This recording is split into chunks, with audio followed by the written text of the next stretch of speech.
Hello and welcome to One Trek Mind. I'm your host, Michael. And I'm Raptor. And today we're going to be discussing the finale of Discovery, Life Itself. It was, in my opinion, a surprisingly good finale. Again, we'll delve deep into our opinions of the episode after we do a brief breakdown of every bit that happened throughout the episode. So to begin with, we go through the portal, get a nice little 2001 A Space Odyssey kind of reference with the way they did the visuals there.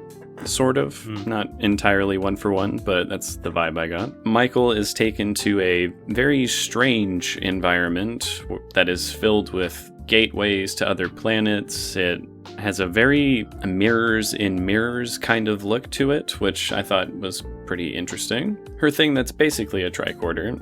Can't determine any definite life signs, yet there are plants here and just strange structures of all kinds of sorts.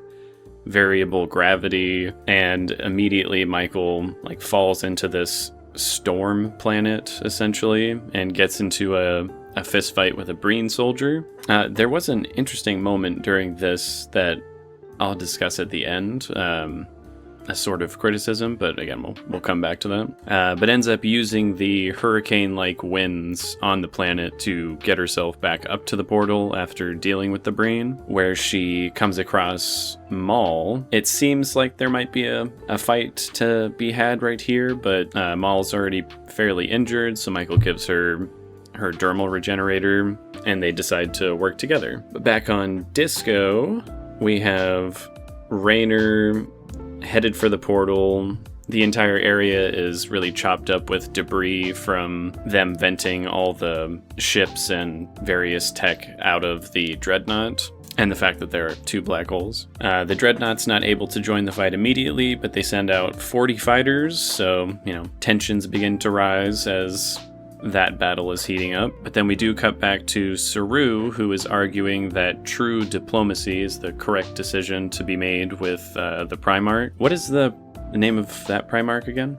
Tahal. The other admirals are saying, maybe we should do a little show of force. And he's like, no.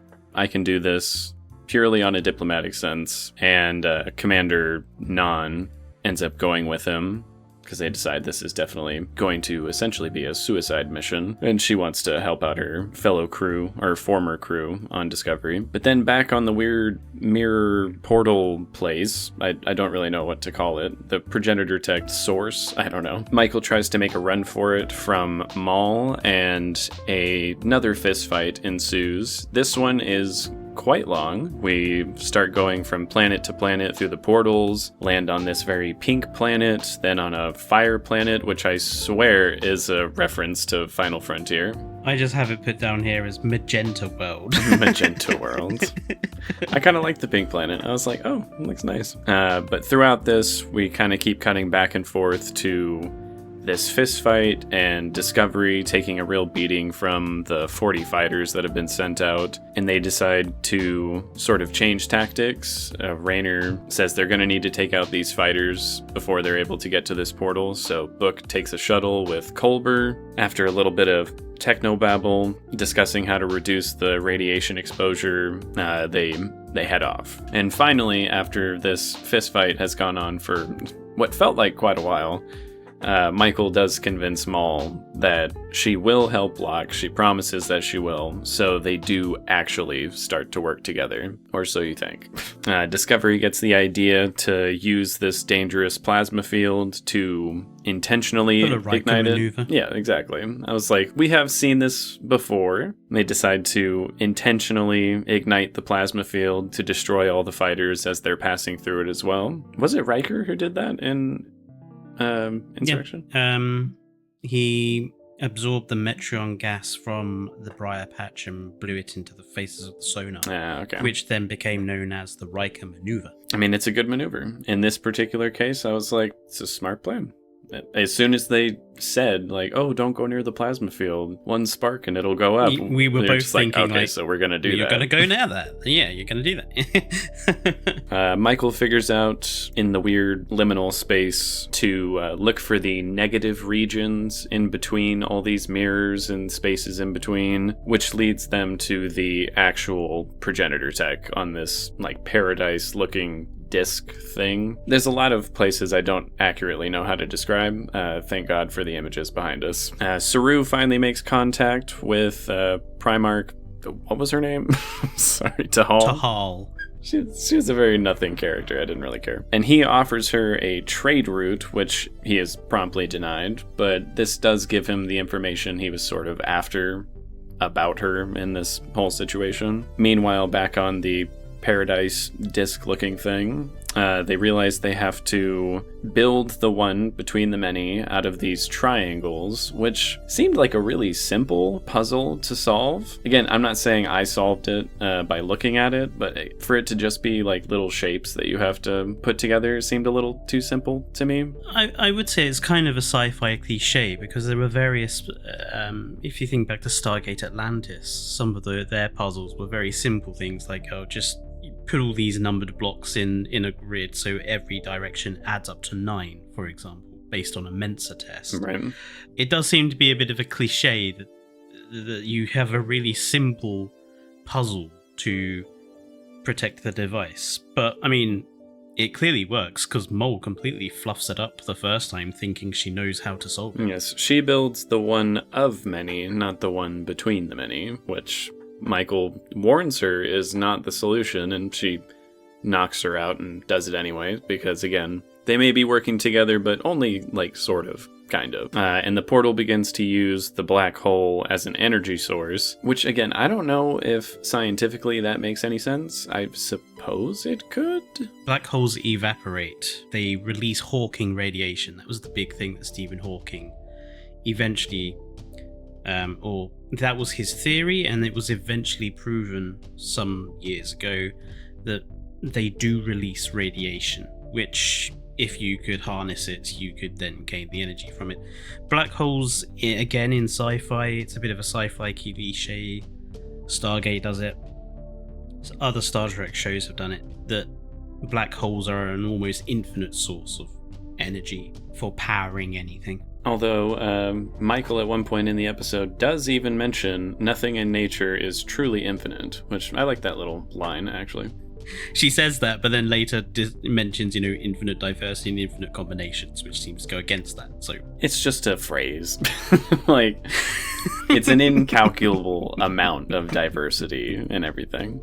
But, Discovery ends up using the plasma field to destroy the fighters. It works extremely well. Like, there's no problems at all. But then the Dreadnought starts to chart a course towards them, and they're like, okay, well, now we have to deal with this, and we have absolutely not enough firepower to do that. I think it's worth pointing out that during all of this, Booker and Dr. Kolber are in a shuttlecraft, keeping the portal from falling into a black hole in the first place, and Kolber is here because he believes he will get answers to this spiritual feeling he's had the whole time since his interaction with the Trill scientist, whose name I have forgotten. Janal. But, and he doesn't really get any answers that he's seeking. But there is a point later in the episode where they say some people seek comfort in the unknowable, so it seems implied that he's kind of okay with not ever having an answer to that otherworldly, almost godlike feeling he's been having. Saru calls up the Primarch Tahal. Did I get it right that time? Okay. Calls her up one more time and decides to change tactics a little bit. And I loved this scene where he calls her a coward, calls her prey, and basically makes a huge bluff that he's gonna really fuck her shit up if she continues on this course. And it works. He does manage to kind of scare her out of proceeding as normal, but she does send off a cloaked shuttle of her own to investigate whatever's going on at these two black holes. I actually love the fact that the Breen scout ship, when we do see it later on in the episode, actually looks like the Breen scout ship that At least in terms of its general shape. It looks like a proper green ship, unlike the Dreadnought, so I was happy with that. And so they definitely changed up the Dreadnought, but we got the scout ship. It's all good. Meanwhile, during all this, Maul has been connected to the device, basically is dying from the amount of energy surging through her, and Michael pulls her away and does manage to make the shape of the one between the many, which is again just using all the triangles to make a bigger empty space of a triangle in the center, which I still think that's a little too simple, but I digress. And she does meet a progenitor who naturally has died billions of years ago, but it's sort of a almost just like a program that's been placed here in order for her to learn how to use this tech. And in a surprise twist to both of us, the technology cannot resurrect the dead.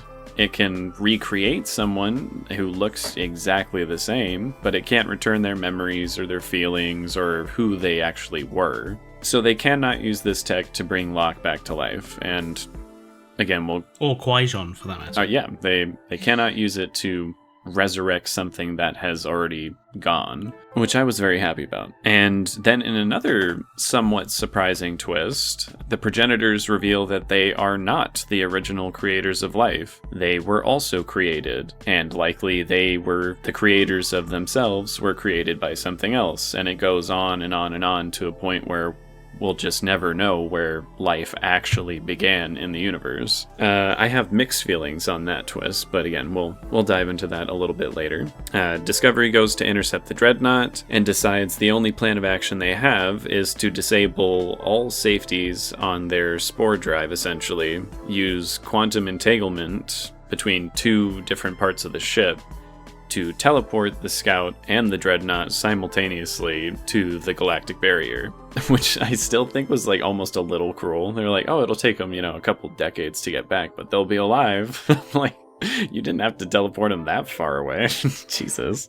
I mean, given that it's Rayner, I suppose we should be glad he doesn't decide to just beam them into the black hole that's literally next door. True. It's probably what I would have done. Yeah, I suppose that's true, but I still feel like a decades-long journey to return was a little mean. But, I mean, they didn't kill them, which was nicer than what they did to his home planet, as he says.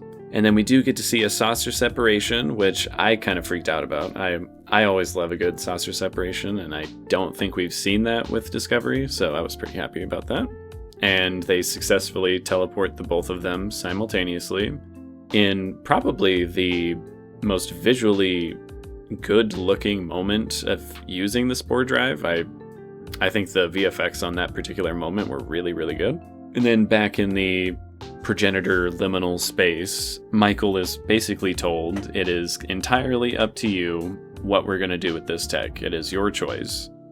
You can do literally whatever you want with it. And she kind of backs out of it because she doesn't have, I guess, the willpower to go through with making any kind of decision like that immediately. Her friends are in danger, so she says she needs to think on it. But not before she is shown 4 billion years of history, all at once, and then gets returned and is able to disable the technology from siphoning energy off the black hole and altering gravity, as they were saying.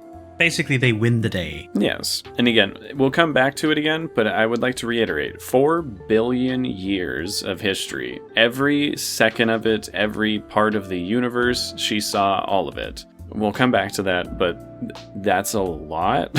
That is so much for a human mind to take, but again, we'll return. They go back to Discovery, have their reunions, and Michael decides the best course of action is to destroy this technology with some pushback from the crew, but not too much. She basically just puts her foot down and says, no, this is my choice, and we are going to destroy this, which they do. They literally do. They just blast it out the shuttle bay into the black hole. Yep, they get rid of it. Then Book has a little heart-to-heart with Maul, who is definitely going to prison. Again, I appreciated the little detail that she's not just going to get to walk away from all this. They're like, no, you're definitely going to prison for a little bit. We have more plans with you afterwards with Kovich, but you're going to prison for a little while. And then we get the big reveal as to who Kovich is. And I'll let you do the honors, since this was a bigger moment for you than me, probably. It was, because from the start of having met him, I've always been suspicious. He always seems a little shady. And in this particular scene, we see that he has a bottle of Chateau Picard, Geordie's visor, what looks to be Captain Sisko's baseball, and he reveals to Michael reintroduces her as Michael Burnham, USS Discovery, and he introduces himself to her as Agent Daniels of the Enterprise, referring, of course, to the temporal Agent Daniels who was all involved in the temporal Cold War stuff in Star Trek Enterprise, which I thought was a perfectly satisfactory explanation, because I had suspicions that perhaps there was, I know there was a fan theory that maybe he was the guy that was like the weird temporal guy that the Suliban and stuff were talking to, and I thought maybe it would have been like someone from the future, or maybe he was Section 31. I thought for a moment, after seeing all those TNG things, he might have been a Q, because when he said I've lived many lifetimes and had many faces or something, I was like, oh, is he a Q? But actually no, it's just Crewman Daniels, which I liked. From the ugliest Enterprise that has ever existed. Also explains how he has paper. Yep, I mean, he literally is just a time traveler. So it makes perfect sense as to how he has all these things. As a funny little in-joke, because in one of the episodes where he and Archer gets trapped in the past, he mentions that there should be no paper books in the library. Nice little callback. Nice little callback. Then we move on to Saru and Tarina's wedding, which I don't know who did the set design on that, but that was gorgeous. That was a very pretty looking wedding. Tilly says she's going to start a mentorship program, and there's just a lot of very sentimental heart-to-heart moments here between a couple of the characters. Feel good stuffs here. Yeah. And then Michael and Book have their own little heart-to-heart, express their love for one another, and get one more mission from Agent Daniels, before we jump way into the future and see a much older Michael Burnham and Book in a very cute scene, I might add. Like the two of them just being happily together. And living on like a new Quajon. They have a son who was just promoted to captain. She's now an admiral, and she's going on one more Red Directive mission on Discovery. Here we get a little montage of all the different bridge crew, all of, like, the memories that they've had. Captain Burnham, or Admiral Burnham, takes the Discovery out for that final mission, and it's been, like, retrofitted back into its original Discovery form. It's no longer the 23rd century form. Yeah, it's no longer the Discovery A, it's just the USS Discovery for one last jump. And then the show ends. And I gotta say, again, controversial to say this, as Fletcher pointed out to me, but I personally think it was the best finale for a Star Trek show. I have a lot of issues with a lot of the other finales for various different reasons and for varying degrees of dislike. Like, before this, DS9 was probably my favorite of the finales, but even then I had a lot of issues with it. I thought it was very rushed, and it felt like everything kind of came together a little too easily right in the end.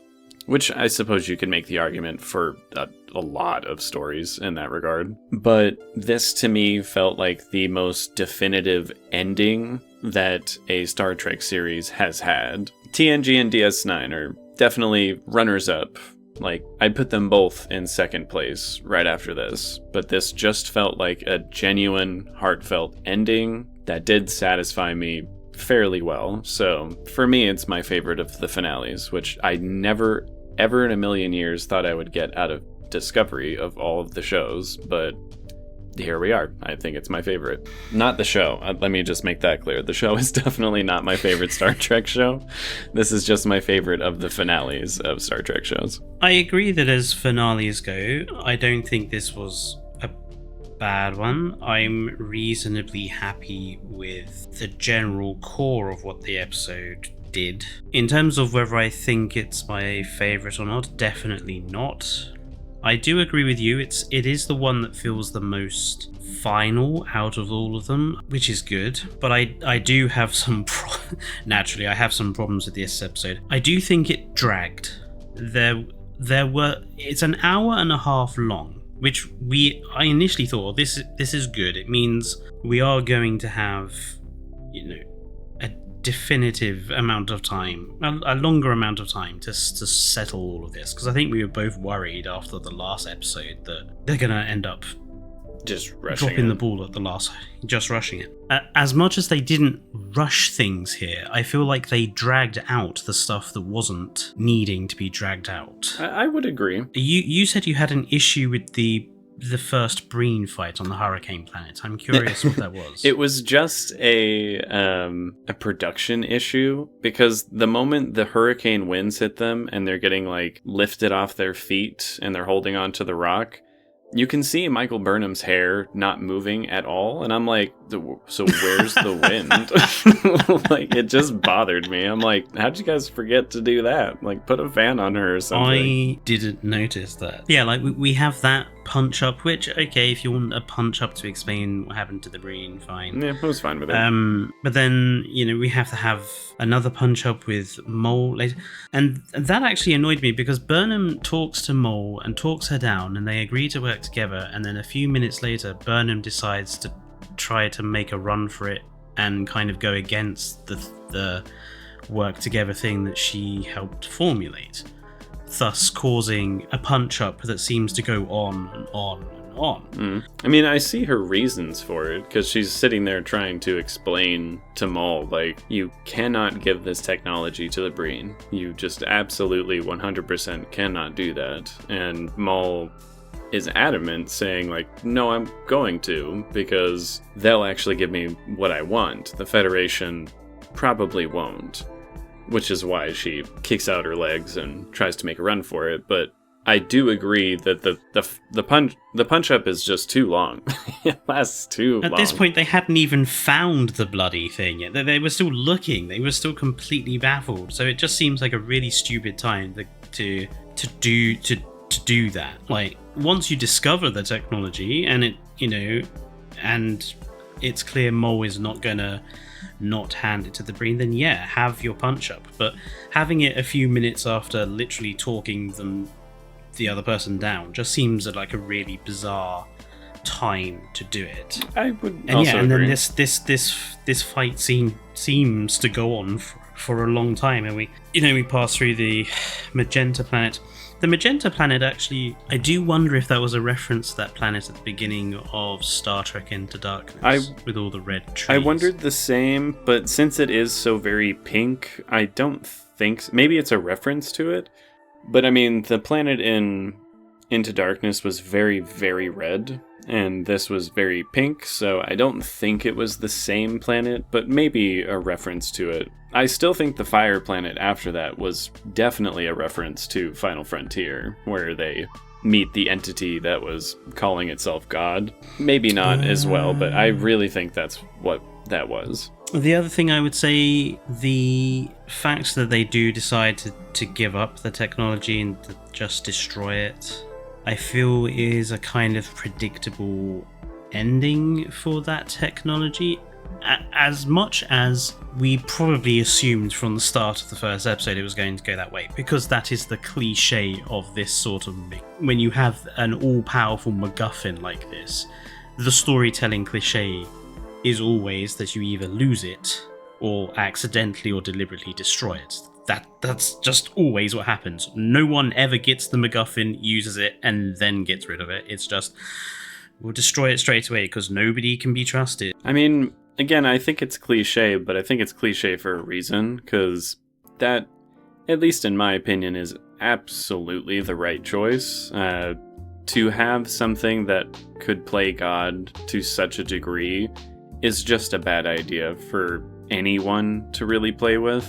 So I think it's the right choice. I agree it's the right choice. I'm just pointing out that it's a very tired, typical sort of cliched storyline. They could have gone a different way or done something more interesting with it, or reveal... They could have revealed at the end that maybe it wasn't the technology they thought it was all along, and it was something totally different, and it would have been a little more surprising. Again, I don't want surprising as much as I feel like that people in a lot of modern media are like begging for a twist and for there to be some big shakeup in the events that you have predicted are going to happen. And I just think it's a bad idea most of the time. Like, Last Jedi did that and pissed off like over half the fan base. Game of Thrones did that and pissed off the entire fan base. Because it doesn't make sense most of the time when you are clearly leading up to something that does make sense and then do something else for the sake of, oh, well, this is more surprising. So I'm perfectly fine with the decision to destroy the tech. Because again, I'm like, is it predictable? 100%. I think we and most people probably kind of saw that coming from episode 1 when you find out that what they're after is the progenitor tech. But that is the sort of natural conclusion. To do something else, to me, would have felt like really bad writing. And I don't think predictable is always a bad thing. But that's just how I feel about it. I find it interesting that they weren't the creators of life, though. That was a twist that, on one hand, I kind of like, because I think, again, it sort of makes sense to be like, well, what made you think that we were the original creators of life? Chances are we were created by something else, and they were created by something else, and so on and so forth. So, in a way, I like that. But also, in a way, I don't, just because it does take what we had as a definitive answer to where life started and takes it away from you. It's like, okay, you thought you knew, but now you don't. And we'll never know, because it goes so far back, there is seemingly just no way possible to find that out. I mean, in the TNG episode, the progenitor they talk to states that they travelled the galaxy or the universe and they didn't find anybody like them anywhere. So they seeded planets with their DNA to stimulate life in their form to grow, which then laterly became all of these civilizations. So if the progenitors themselves were created by something else, so that other person just created the progenitors alone. Mm-hmm. And then the progenitors found this technology and learned how to use it and used it to create more than just themselves. I mean, essentially, it seems like the progenitors, I guess, got it right when it comes to the tech. Like, before that, they were creating a singular race, which the progenitors decided, well, there should be more. There should be, infinite diversity, infinite combinations, all that, which Michael states as much. And she agrees with it. She's like, you know what? I think that's good enough. Like, we got plenty. That's the title of the episode, and as it's mentioned quite a lot in the ending epilogue scenes, is that sometimes necessarily having the answer is not what's important, and life in itself is good enough as an answer, or good enough as something to have, even if you don't necessarily know the answers to everything. Mm-hmm. Which I think is honestly a good message to put out there for the episode, just because, again, as much as humans are going to advance in the future, assuming we don't wipe ourselves out, we're never going to have all the answers to everything, like why we are here, why other life hasn't come to visit us, why, where it all starts, what is life, what is the meaning of it. We're never going to have these answers, and accepting that and being okay with what we do have is a rather hopeful and uplifting message to have for the finale of the show, which I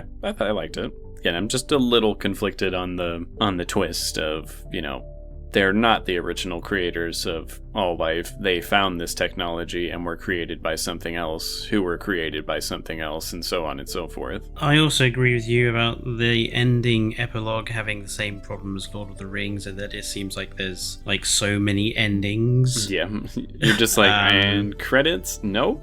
There's a little bit more. Okay, now credit. Nope. still going. And it just kept doing that. I also admit that I find the whole idea of them de-evolving, for want of a better term, the Discovery back to its 23rd century design at the end, so it can go on one final mission which they don't know what it is and won't explain, and just leave off with a random word of craft.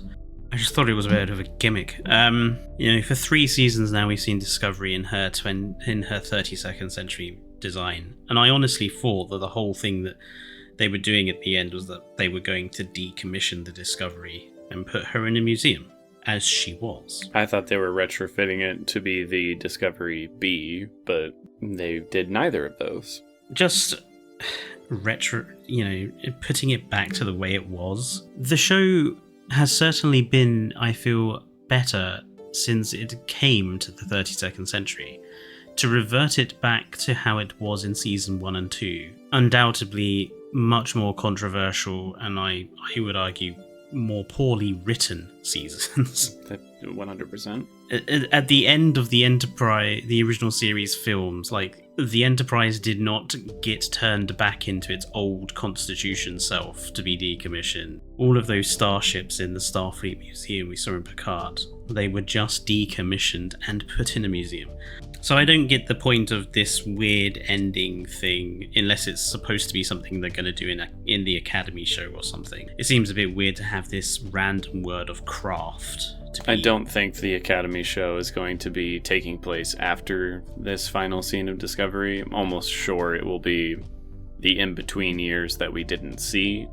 Because, again, I'm almost positive Tilly's going to be a pretty big character on that show, and they're not going to have her be like an old woman for it, so highly doubt that show will take place after this final scene.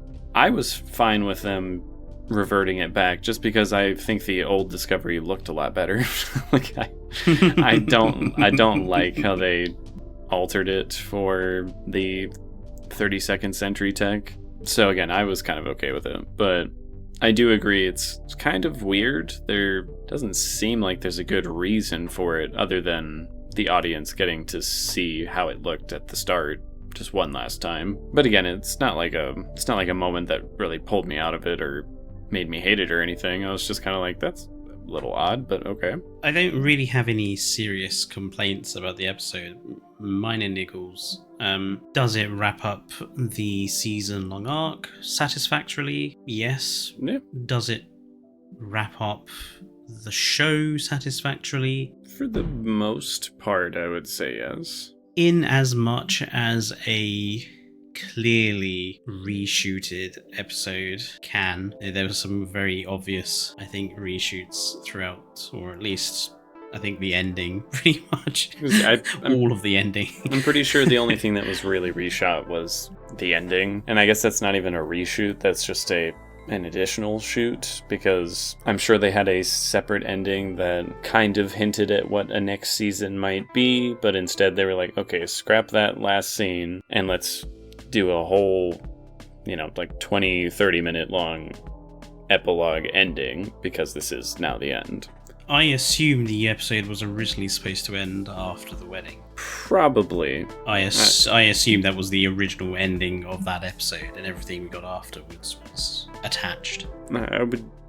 That's probably a safe assumption to make, because up to that point, I'm like, yeah, this feels like this could have just been its own season. And then those very last scenes where you jump into the future and everything, I'm like, well, this was obviously not originally the plan.